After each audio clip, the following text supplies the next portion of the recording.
Comme faire. Engagé peut-être sur moins d'espace géographique, sur moins de pays. Est-ce que vous trouvez que l'Agence française de développement s'est trop dispersée ces dernières années? Non, pas Vous voulez forcément. ou alors vous voulez recentrer votre action sur moins de pays? Non, parce que d'abord, tout ce qu'a fait l'Agence française de développement, elle l'a fait à la demande des autorités. Voilà, ça, il faut quand même pas l'oublier. Est-ce que les autorités vont vous demander de recentrer votre action? Mais ce que je peux vous dire, c'est qu'il y a un débat, plus qu'un débat même, pour qu'aujourd'hui nous nous installions en Irak. Que nous nous installions aux Philippines, que nous nous installions dans un certain nombre de pays où nous sommes en mesure d'apporter un certain nombre d'éléments qui accompagnent notre politique étrangère, qui accompagnent la présence de la France. Oui, mais c'est ça, parce que quel est l'intérêt pour la diplomatie française?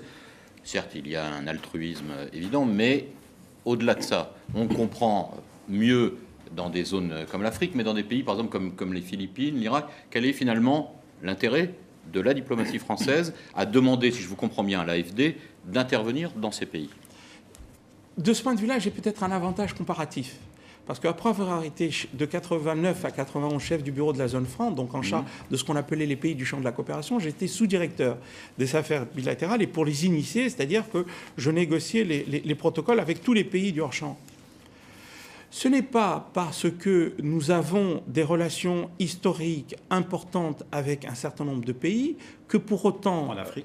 En Afrique, oui. Mais dans les pays méditerranéens, au Proche-Orient, dans les pays, dans certains pays asiatiques, dans certains pays même d'Amérique latine, que pour autant, notre diplomatie n'a pas à intervenir dans beaucoup d'autres pays.